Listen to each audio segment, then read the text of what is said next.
everyone. Today we have our another new episodes and we will discuss on the art of robotic process. We have our world famous speaker, Professor David Smith, Professor Talib Raphael, and Mr. Willie A. Hill. First, I would like to give chance Professor David Smith. Well, sure. Thank you. This is a very important topic today because the future of AI and machines and intelligent systems is really picking up a lot of speed right now. Uh, I should maybe just start first with just giving you an idea of market size as an indicator. Uh, if you look at smart robot technology, in 2027, it's expected to reach a little bit over $200 billion.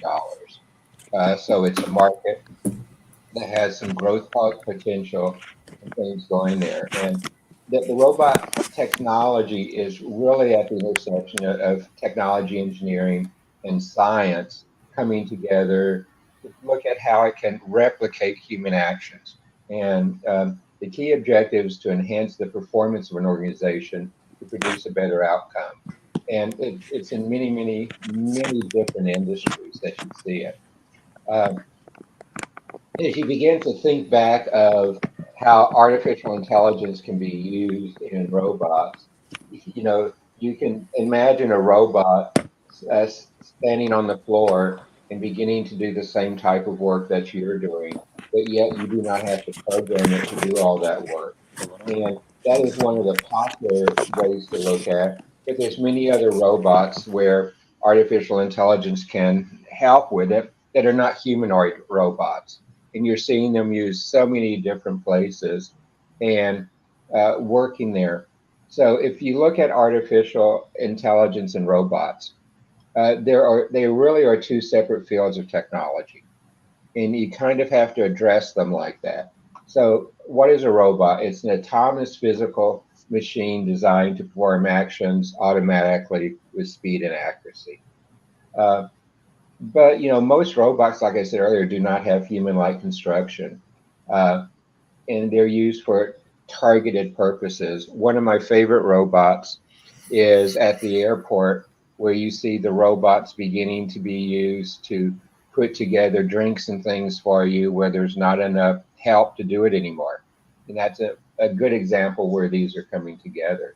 Artificial intelligence, like we've talked before, is the ability for computers and machines to perform tasks that usually people perform. For example, the ability to learn, make decisions, solve problems, have a retrospective view, and be able to see the consequences going forward as well. AI uses a lot of different tools and methods to go forward, including algorithms, technologies such as supervised and unsupervised machine learning, natural language processing, facial recognition, and an image recognition, a ton of other approaches to do it.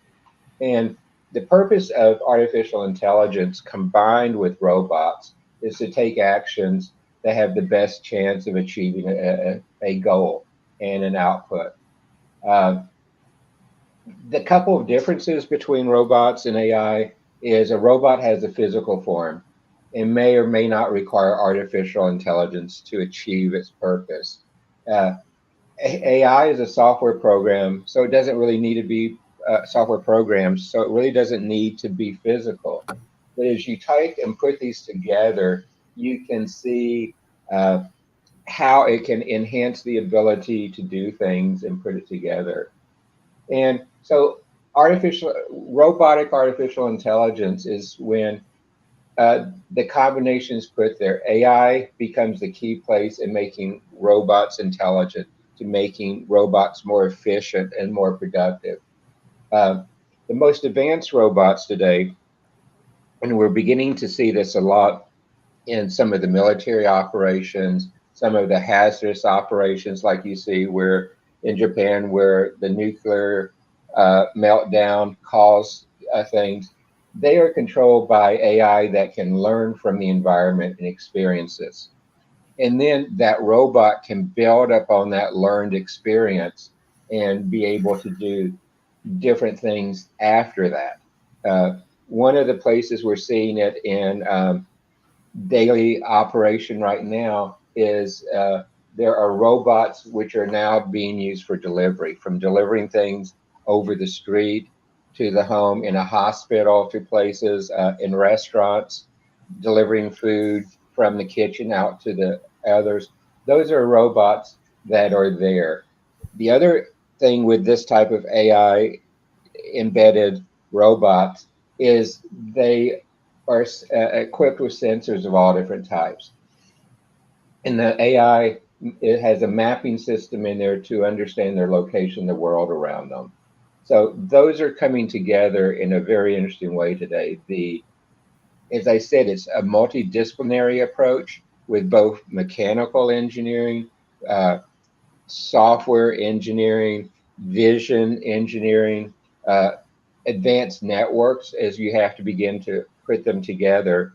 And the whole ability to, because it's a physical form controlled by artificial intelligence, the tools of artificial intelligence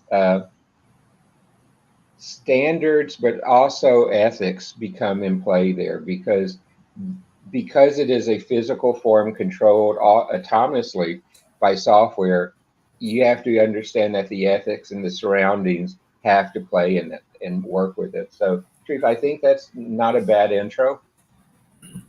Thank you, sir. Thank you, sir. Professor Dr. Talib, like we are discussing about the art of robotics, you have strong influence in your countries. First of all, I want to know more about the Middle East market, especially the robotics industry. What is happening? Jordan, what is happening? How many innovations happening inside Jordans? How the youth community getting support from government or from the local academy? Robotics is still very new in Jordan. Robotics does not really exist per se. Artificial intelligence, in a general term, is more common. But Jordan is not a typical Middle Eastern country. In other Middle Eastern countries that have more money, like the UAE, like Dubai, for example, we have some robotics. Robotics are very, very important in our future, our lives. It will dominate our lives for sure. Yeah. Thank you, sir. Thank you, sir. Mr. Willie. So I think you are from Australia. So what kind of experience you want to share with our audience? Uh, I'm in the startup space, so that's the space where that I can bring up my engagement with robotics.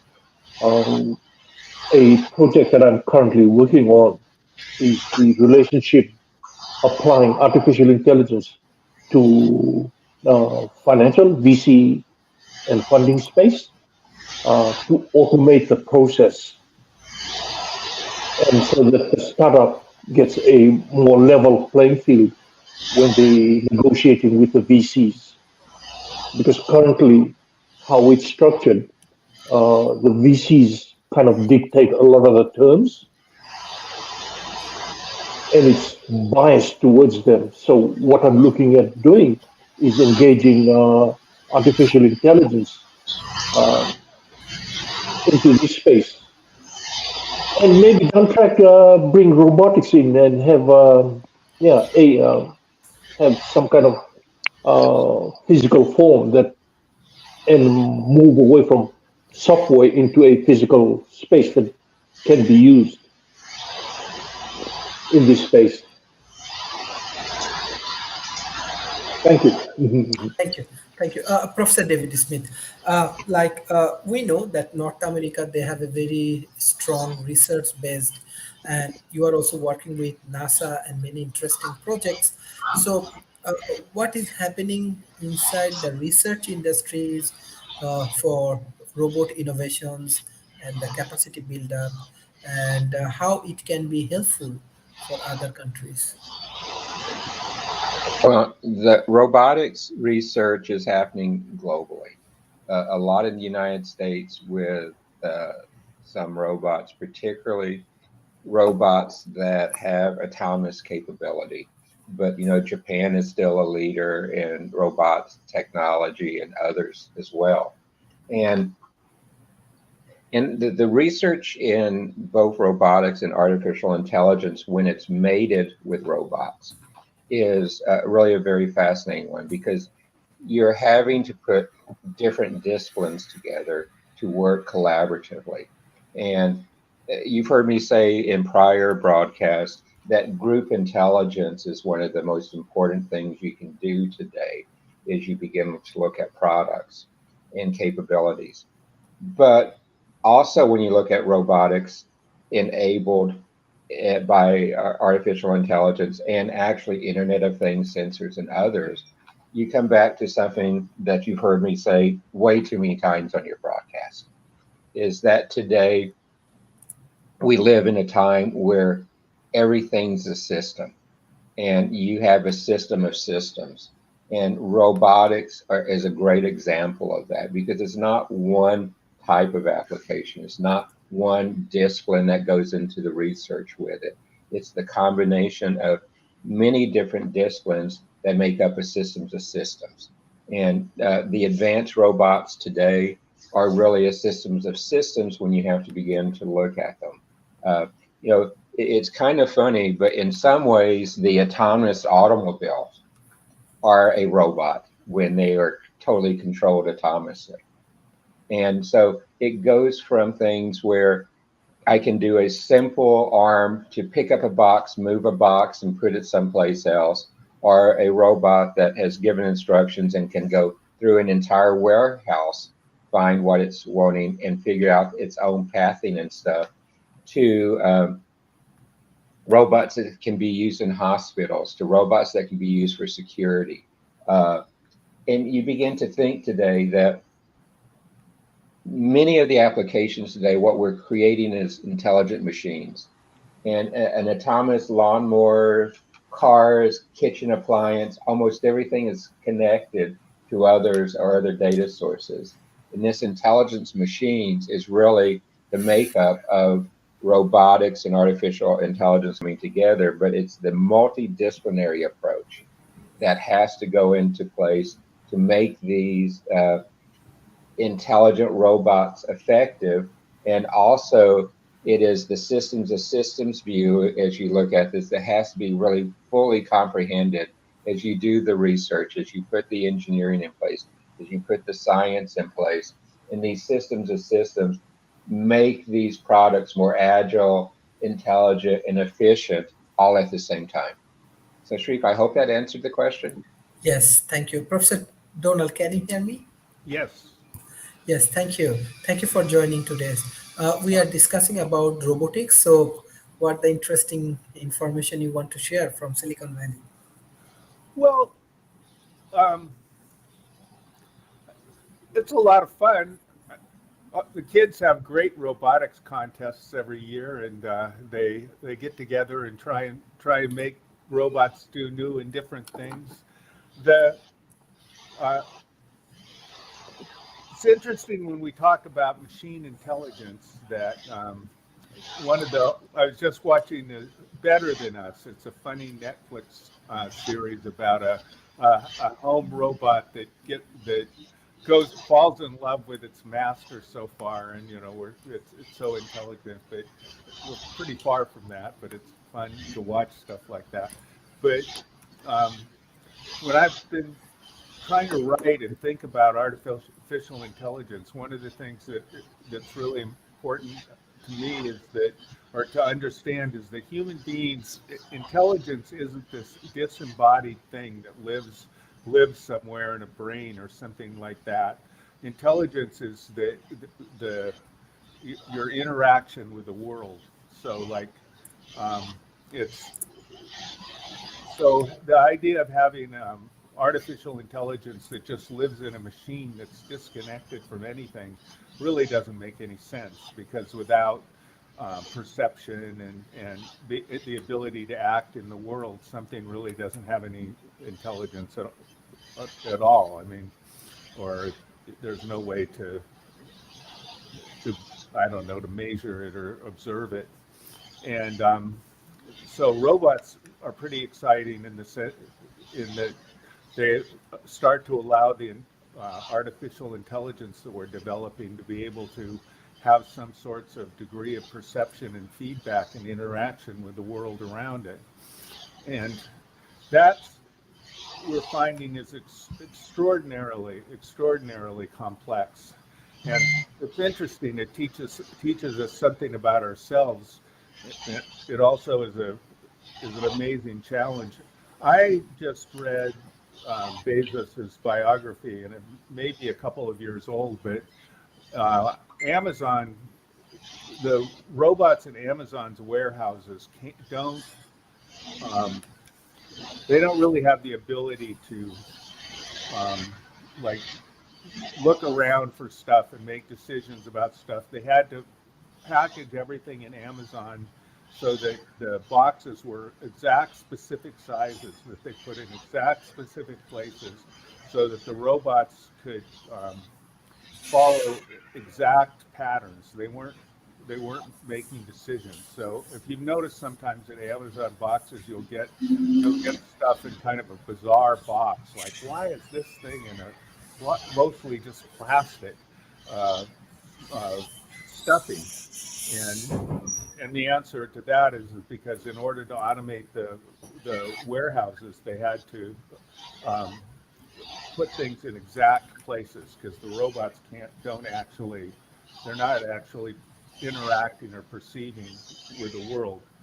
But slowly but surely, we're figuring out places to do that, and I think that's an interesting area where cognitive science and robotics start trying to work together, so we can start learning from the two fields and having them teach each other. I think the one thing that's been the idea that robots are going to take a lot of jobs, and I just read in The Economist a couple weeks ago or a couple months ago that kind of the opposite has happened, and they're not actually taking any particular amount of jobs. And I think that it's great if they do, because the kind of jobs that they do are just incredibly mindless, repetitive jobs. And if a robot can do it, it's pretty awful to think that a human being would do something like that. That's very dehumanizing. And so they're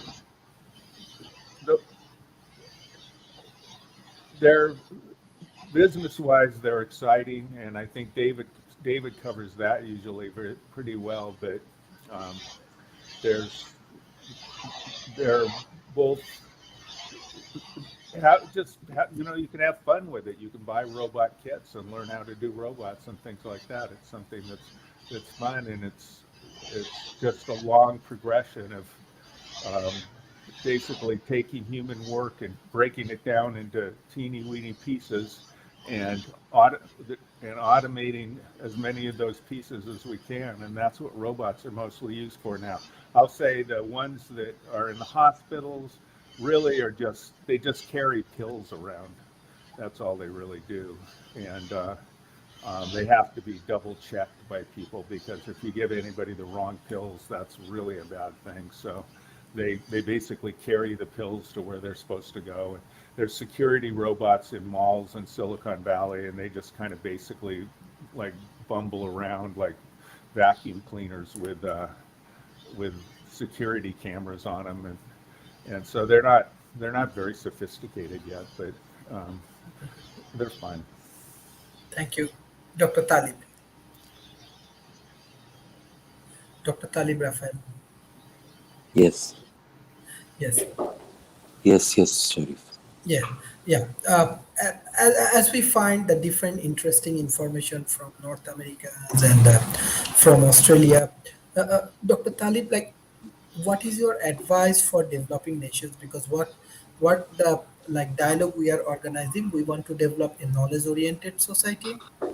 And what is your advice for developing nations, like country like Jordan, country like Malaysia? I think what Donald said is very important.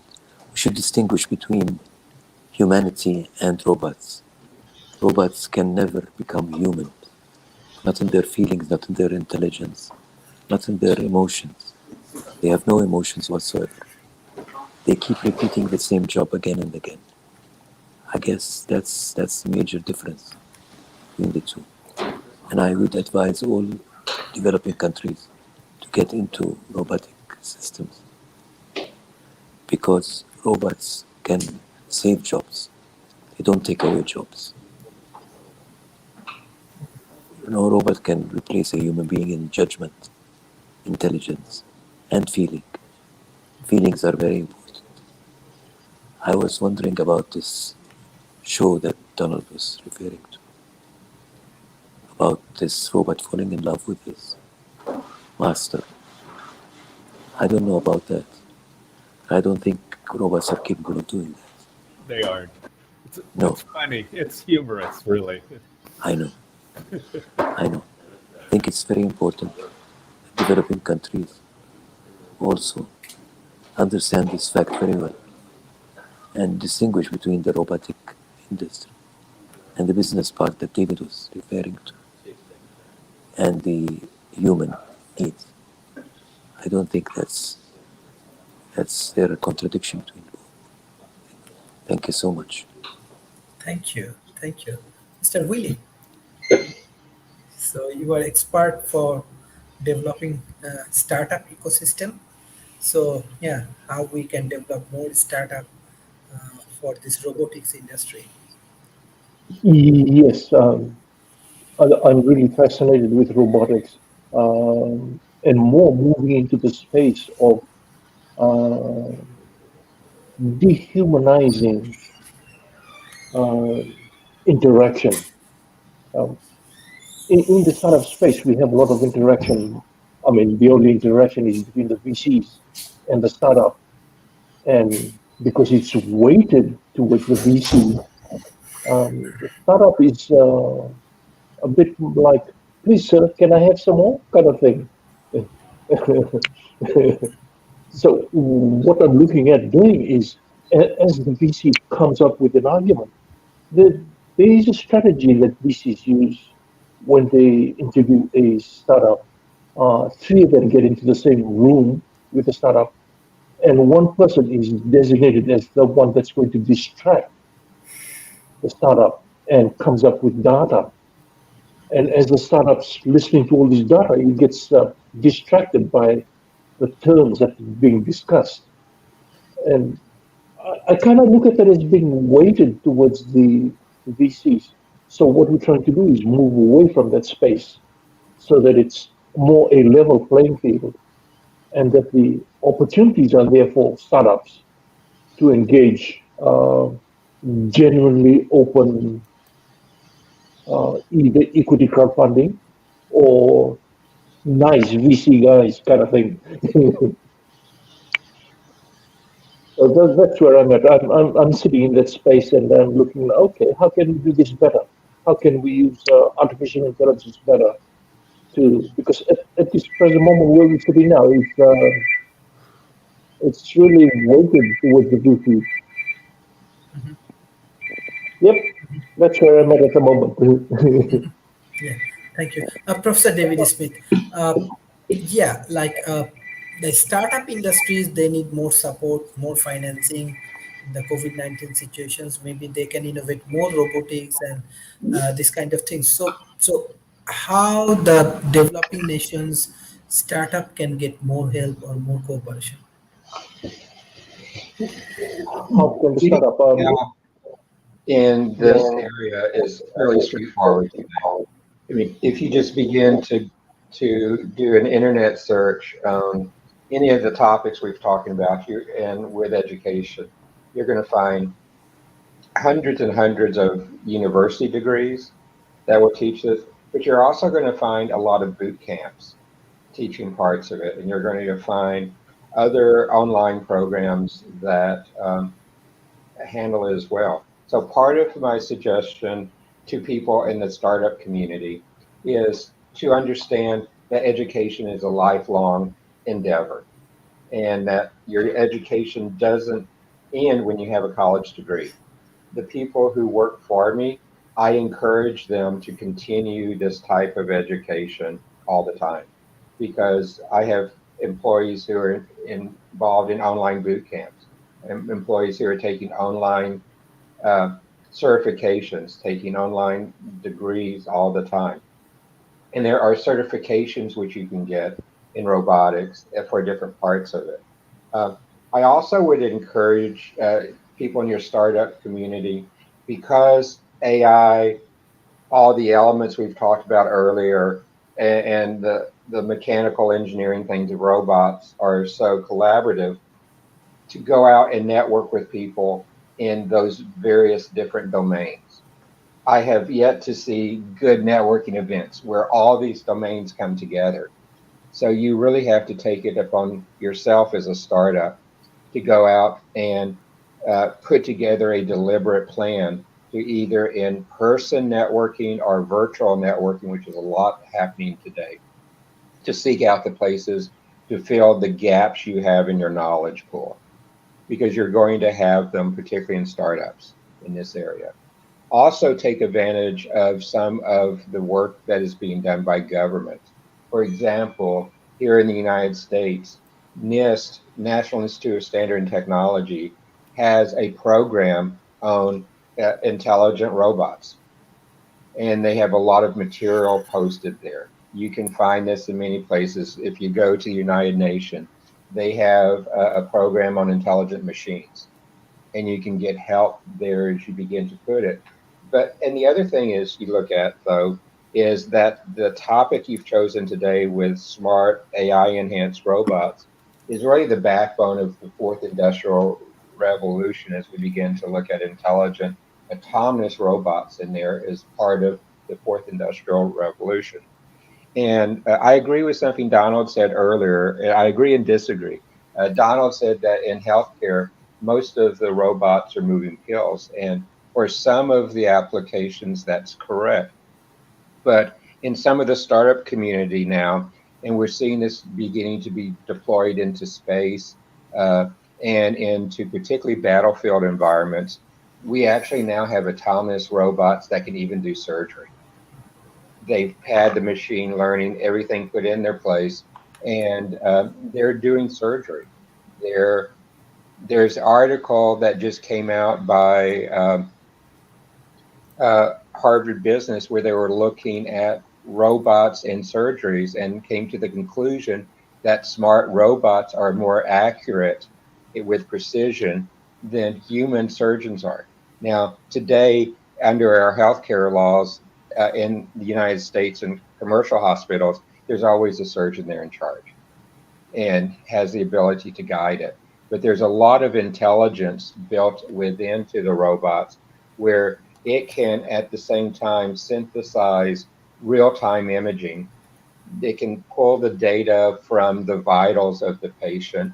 It can go ahead and historically go back and look at the x-rays, the MRIs, the CAT scans, and follow the path that was designed to do the best job in surgery.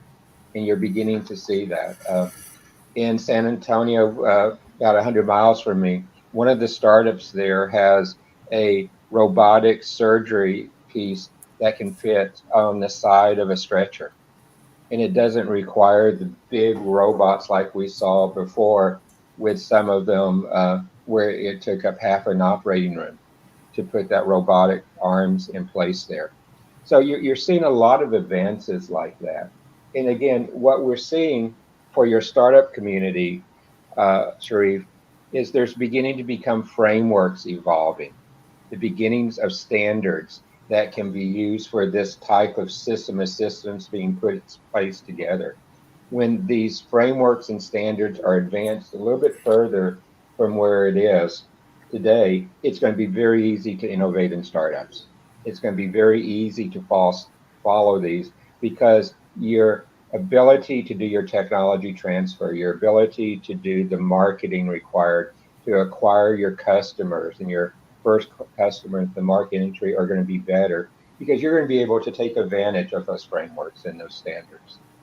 And oftentimes, if you begin to do searches today on artificial intelligence and robots in the open source community, there's actually a fair amount of programs that as an open source I can use to begin to build my base parts of as a startup to do my base parts in a research lab in a college or university and build up on those open source products and these new frameworks to be able to speed your time to get your first products out to market.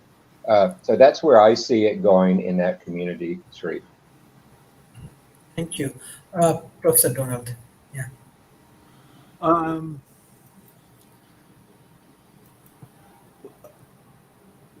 I was just looking at the um, robot assist. Actually, the robots don't do the surgery. What they do is they help magnify. I was just looking at the articles, and what they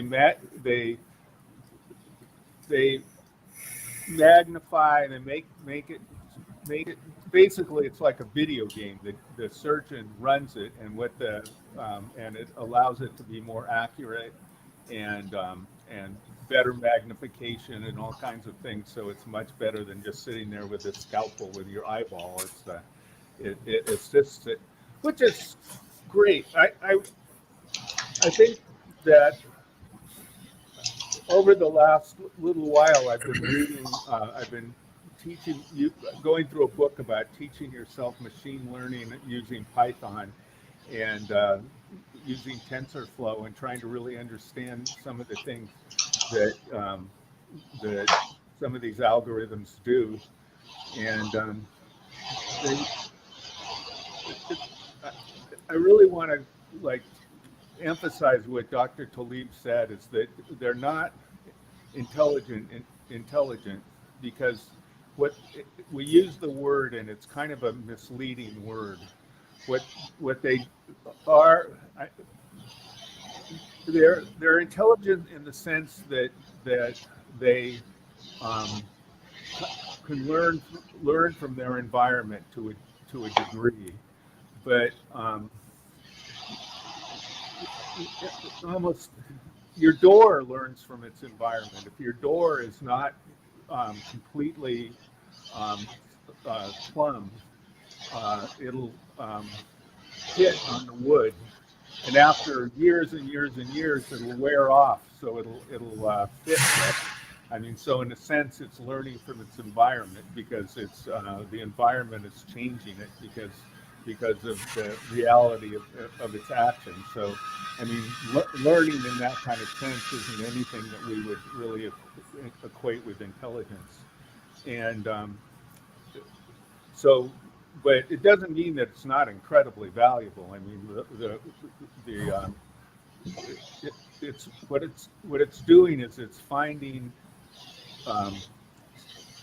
the statistical regularities of, like, for instance, on just in visual, it's able to find the statistical regularities of every single solitary pixel on the screen, which is much, you couldn't ever do by hand. I mean, when I was first taking statistics forever ago, we had this book. We'd have to look up and do these calculations. We didn't even, and between now and then having something that can do incredibly complicated statistical calculations on every dot on the screen is incredible advance. But it's not, as Dr. Talib said, it doesn't have much to do with human intelligence because it can't say to itself, gosh, I see this problem. I'm going to go out and I'm going to start trying to figure out how to solve this problem. Because computers don't have problems. They just don't. We have problems, but if a computer crashes, it's not the computer's problem, it's our problem. And so all of the things that we need to do to make the world better and better place and to have better lives with each other, they're all things that only humans can really get. And so something I often say is that when you're really, really interested in engineering and you're really, really interested in technology, say machine learning or whatever else like that, take some psychology courses, take cognitive psychology, take linguistics, take sociology, take some anthropology, take some courses so you learn a little bit about human beings, because the stuff I read in computer science about humans is so naive that it's just stunning sometimes. I'm just so surprised that these people have, like they're brilliant people at MIT or whatever, and they have literally no knowledge whatsoever of some of the modern thoughts about how human psychology and human social world works. So anyway, that's something that I wanted to say. So just as advice for wanting to make yourself. One thing David often says is always keep learning, and that's a good point in that. It's because you can keep learning in your narrow field, and you become a cog in a machine. But if you go like add to that field, so you can look at your field from a different perspective, that can make then you can be a person that's going to really start making a difference. So that's what I'm going to say. Thank you. Thank you. Professor David J. Kelly, can you hear me? I can hear you. Yeah, you are one of the famous scientists for AI industry. We are discussing on the art of robotics and the intelligent system. So, what's new you want to add? Regularly, you join and you advise our students, and you know that this month we are actually launching our academy in South Asia. So, uh, what we can do for this robotics industries, and you know the South Asia, their AI infrastructures and everything is not so advanced like Asia Pacific. How we can do that? How we can collaborate more like largest corporations from North America? Well, so let me repeat the question, I guess, is how you can collaborate like the biggest corporations. Um, Yes, if we can enhance the capacity of South Asia, now our target is South Asia, and you know they are not in very as advanced shape for AI infrastructures, and these things how we can do that. well, I think you use the technology that you have access to, whether mobile and probably I would lean a little bit more on IoT, low cost IoT, cloud, and wireless infrastructure, because it's stuff you can set up without all of the um, actually I would say aging infrastructure that's used in the West.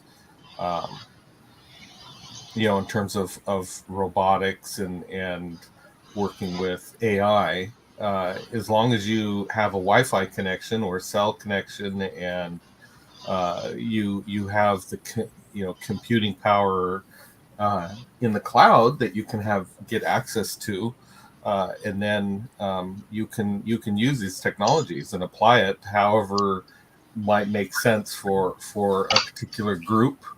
Um, Whether it's in Malaysia or anywhere else for that matter. Um, but the trick is getting making sure you have access to the cloud, um, and then going ahead and doing it. And in a lot of ways, you can do better solutions using that technology than you see, in the Western world. That's all based on a little bit older infrastructure. Thank you, uh, Professor Talib. Can you hear me? Yes. Yes, I can. Yes, yes. Professor, like you are from Jordan and you already shared your experience and present conditions about Jordan. How we can improve, how we can give more opportunity to your country's young populations, especially I'm sure they have huge interest on robotics, AI, and these industries. The best way is to encourage them to use the robotic technology. We have to encourage them to do that. Governments have to do that. But but we also have a responsibility. We can do that by encouraging them to lots of stuff, like many other development programs, and through these encourage the use of artificial intelligence and robotics. Thank you, sir. Mr. Willie,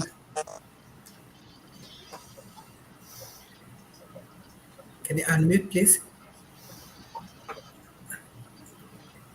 Yes, we need to get used to this unmute and mute. No, I don't have anything to add. In the startup space, they're constantly evolving. There's constant innovation in this space. So it's really a struggle just to keep tabs with who's doing what and who's doing where, kind of thing. Um, I think more focused approach would be somebody from like Silicon Valley kind of. Okay, thank you. Professor David Smith, what's your concluding remarks for today's session, and what kind of advice you want to give for this startup industry, those who are working with robotics? Um, it really is if you look at this robots and AI and the enhancements around it, the demands for intelligent machines are going to really grow. And that the parameters that are required for success in this network world, where robots, where Internet of Things, where Industry 4.0, they have to join and be able to put the pieces together. The advancements in this area are on a very steep S curve at this point. We've passed the early parts of the S curve, and we're in the ascent stage of it now. And machines only have to accomplish, the robots only have to accomplish this as efficiently as possible, adapt to new frameworks, and learn as they go. And in the future, part of the capabilities are going to be sharing this knowledge with processes and other systems in an intelligent way. We've begun to see single drones go up.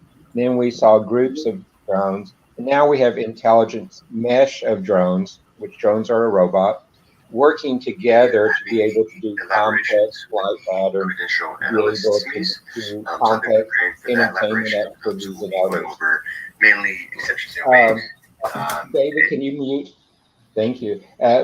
Doing it with others. At the same time, though, we're seeing these communicate and put in place. And, we've known we've had robots in 3D printing. We've had them in manufacturing. We've had robots with all types of tools and seeing them go out into the general populace right now. I'm really impressed with some of the robots that I see being used day to day in ones. I actually, at one of the restaurants I go to fairly often, their robot is called a penny robot, and it really can autonomously shuttle food and drinks. And all you do is tell it where it's going. It senses around it. If a chair is left out, it will route automatically around it and other things like that. And so you see it going into places like restaurants, fast food, and others, where we have a shortage of people who want to have those jobs. So you're seeing this type of intelligent machine put in place there to be able to do those type of jobs. And like I said before, this type of intelligent robot is going to be part of the backbone of our fourth industrial revolution. And you begin to see them becoming more interoperable. You begin to see them being able to do a wider set of things and integrated into really more complex network production systems, again, based on the standardized standards and the standardized process flows that are happening. And the robots are going to continue to develop very rapidly in all different forms and configurations. And they are beginning to move into and make headways in areas that were still close to them only a few years ago. And, we're seeing them being used in places where they actually have begun to violate some of the laws of robotics that were processed many years ago. So in the not too distant future, robots will form the backbone of many of our industrial processes. They're making headway in many industries. We're seeing robotic trucks that can drive autonomously. NASA has just flown their first autonomous airplane as an example to begin to do it. But they provide new intelligence, and they're based on things that will let us begin to autonomously operate things and put those elements together. So my concluding remark is this is a great area for startups. This is a great area for working out and forming great joint ventures. It's an area where public-private partnerships can exist between the government, universities and colleges, and the commercial sector. Uh, and is one that the market is going to continue to grow very fast and very strong. So, Sharif, that's my concluding remarks. Thank you for letting me be part of this today.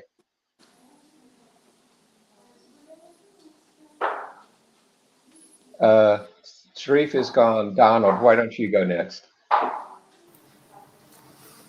Well, I think what David said is really right on, that it's a interesting and growing field. And one of the things that's important is kind of Moore's law about it. Right now, it's extremely expensive, so it's not been something that's been adopted quickly yet, because it's not yet necessarily cheaper. During the COVID, there was this whole idea that there'd be a huge switch to robotics because you couldn't use people, but it turned out to be so expensive that there was not quite the leap that we hoped that there'd be, or expected that there'd be. So it's definitely an area that a lot of work needs to get done. I read this amusing thing that, talking about the whole idea of killer robots that are going to come and get you, and they said, well, if a killer robot's chasing you, just shut the door, because no robots that we've ever invented yet can open doors or walk upstairs. There's a few robots that can walk upstairs, but that's all they can do. They're special robots that can walk upstairs if they're like special stairs that they know exactly.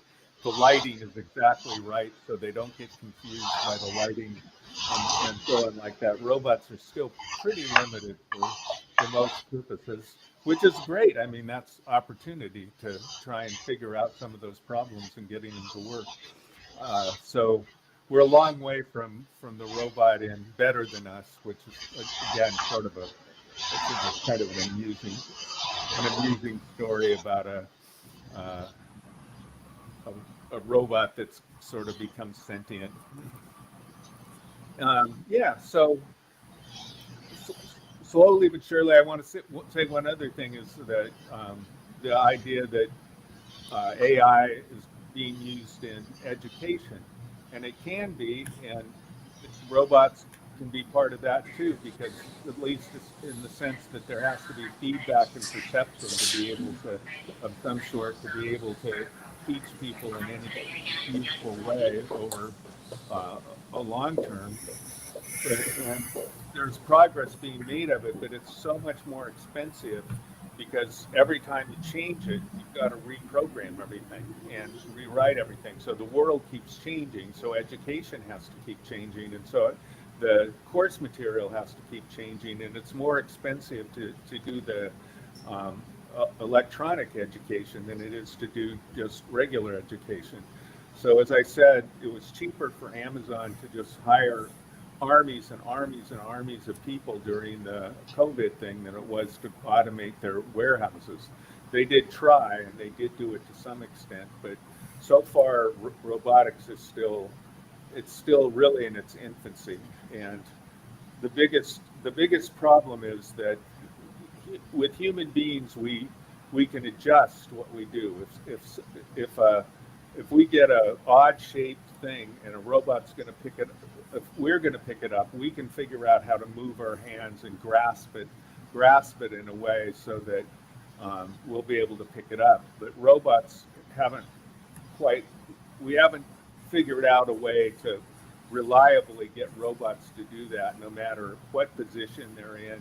You know, they may where what orientation or where they are, and so those are problems that have been around since cybernetics was invented in the 40s by Norbert Wiener.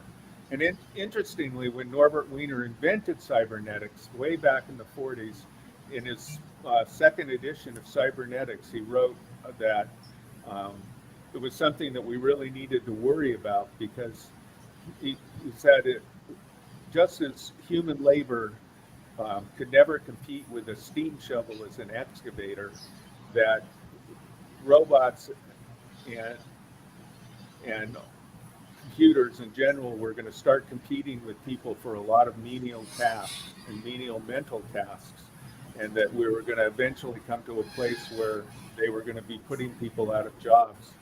But as others have pointed out, the opposite is happening. And I think if you look at the economic history of the world, that's probably something that you'd really expect, because with new technology comes new opportunity. And so I think that a way to approach robots is something that are very, very in their nascent, they're in their very beginning form, and they can be really fun if you like to play around with technology and use your imagination about what could be possible. Thank you. Professor David Jekali, what's your concluding remarks for today's session? Well, I think my concluding remarks would be that I encourage people to get out there and learn. I think the biggest thing that anyone can do is to go out and get their hands dirty, metaphorically, to learn the technologies, learn how it works, play with what you can get your hands on, and enjoy doing it. I think that's where you'll see success, and this stuff is going to become more prevalent in the future, and it's certainly not going away. And that's what I would tell everyone that's even vaguely interested in it to go do. Thank you, sir. Thank you, sir. Professor Dr. Talib Rafael, what's your concluding remarks for today's session, and what is your advice for our audience? Thank you. Thank you. I want to echo what David Smith has just said, that the robotic technology is here to stay. We have to deal with it. We can't just ignore it. We have been for a long time now downplaying it. I guess because of the way some of the robots look. They look like humans. So many people thought they would replace humans. I think what he said is very important. David also said the same thing. They're not taking away jobs from people. They're creating new jobs. That's for sure a fact. So startups must start paying attention more to robotics and artificial intelligence altogether. Because intelligence has a different definition here. As David Stanley said, Donald, you said something about intelligence. It's very important. My concluding remark, I'll have to stop at saying that humans must not be afraid of robots. They must go ahead and create more robots. But robots have to look different, because human beings do not get intimidated by the looks of these robots. Thank you so much. Thank you. Thank you, Professor Dr. Talibs, Professor David Jekali, Professor Donald, and Professor David Smith for your continuous support for World Talent Economy Forum. We're just finishing our 604th episode. And you know that we are launching more of our academic activities. Definitely what we are discussing, our academy should be industry driven. So we need more dialogues, more guidelines, and more cooperations, and hopefully through this process we can engage with millions of people in Asia Pacific. Thank you everyone for joining today's session. I request all of our audience, please share our content with your government agency, corporations, and academy. Thank you. Bye bye and take care. Thank you, Sharif. Thank you, Sharif. Bye. Thank you. Thank Bye y'all. bye. Bye, Bye Sharif. bye, Thank you. everyone. Bye bye. Hi, David. Hi.